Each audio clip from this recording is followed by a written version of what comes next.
Baik, Assalamualaikum warahmatullahi wabarakatuh. Selamat malam Pak Yuli. Perkenalkan, nama saya Rasendria Fadil Erlangga dari IRP kelas B dengan NIM 225222210. Di sini izinkan saya mempresentasikan poin-poin penting yang ada di materi yang Bapak kirim, terutama tentang 1.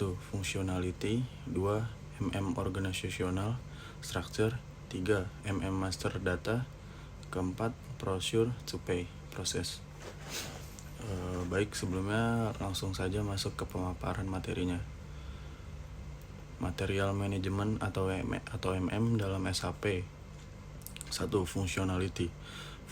Functionality atau fungsionalitas Material Management atau MM adalah modul penting dalam SAP yang mengelola keseluruhan proses pengadaan dan pengelolaan persediaan barang dalam perusahaan. Berikut fungsionalitas utama MM atau Materials Management. Fungsi utama Materials Management itu ada pengadaan barang, lalu mengelola proses pembelian dari permintaan hingga penerimaan barang, pengelolaan persediaan, mencatat dan memantau stok barang yang ada di gudang, lalu verifikasi faktur, yaitu mencocokkan faktur, pesanan, dan penerimaan barang.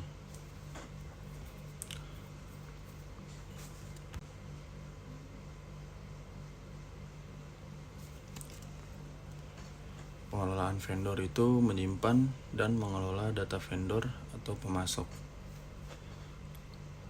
Lalu evaluasi pemasok, yaitu menilai kinerja pemasok berdasarkan kriteria tertentu. Lalu ada penentuan harga, yaitu mengatur dan menerapkan harga pembelian. Lalu integrasi dengan modul lain, itu ada SD atau Sales and Distribution untuk ketersediaan barang dan pemenuhan permintaan. Lalu ada PP, yaitu Production Planning, yaitu untuk perencanaan produksi dan kebutuhan material. Lalu ada FI, yaitu Financial Accounting, untuk proses pembayaran dan pencatatan keuangan. Lalu yang nomor 2 itu ada Master Organizational Structure. Struktur organisasi MM dalam SAP terdiri dari beberapa tingkatan yang masing-masing memiliki peran dan tanggung jawab tertentu. Lalu ada tingkatan struktur. Yang pertama itu ada klien, yaitu level tertinggi dalam hierarki. Biasanya mewakilkan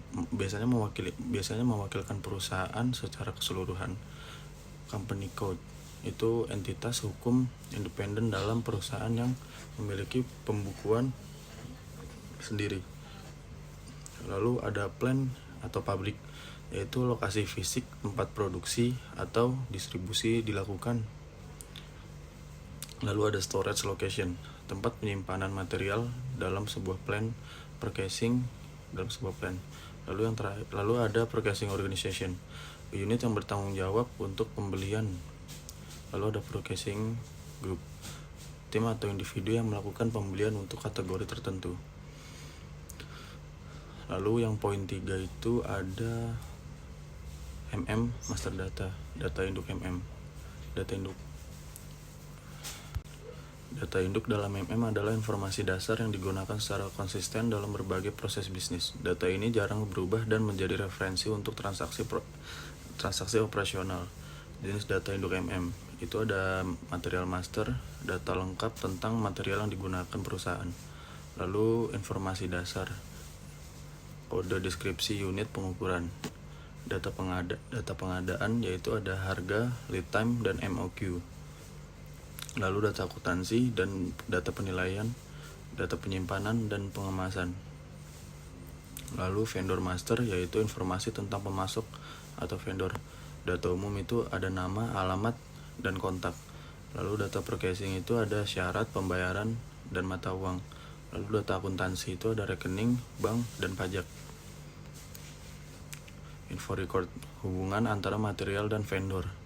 Harga yang disepakati ketentuan pengiriman kualitas dan kuantitas minimum. source list, yaitu daftar vendor yang disetujui untuk setiap material. Lalu nomor 4 itu ada procure to pay process atau proses pengadaan hingga pembayaran. P2P adalah siklus lengkap dari identifikasi kebutuhan material hingga pembayaran kepada vendor. Berikut beberapa tahapannya. Tahapan procure to pay process. Yang pertama itu ada purchase requisition atau PR. Lalu permintaan pembelian dari departemen pengguna berisi detail material yang dibutuhkan, jumlah dan tanggal kebutuhan. Lalu ada request for quotation atau RFQ, permintaan penawaran hingga kepada vendor, biasanya melibatkan beberapa vendor untuk mendapatkan penawaran terbaik. Lalu purchase order atau PO, dokumen resmi pemesanan barang kepada vendor berisi rincian material, harga, jumlah, dan syarat pengiriman. Good receipt atau GR, penerimaan barang dari vendor, pemeriksaan kualitas dan kuantitas barang, update stok di gudang. Lalu invoice receipt atau IR, penerimaan faktur dari vendor, verifikasi kesesuaian dengan PO dan GR. Three-way matching. Payment processing, yaitu proses pembayaran kepada vendor diproses oleh Departemen Keuangan berdasarkan faktur yang telah diverifikasi. Lalu ada keunggulan proses P2P dalam SAP, transparansi yaitu pelacakan status setiap transaksi kontrol.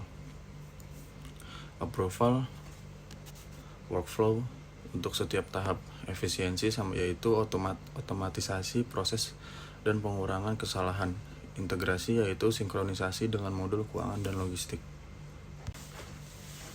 Baik, itu merupakan video tugas yang saya buat.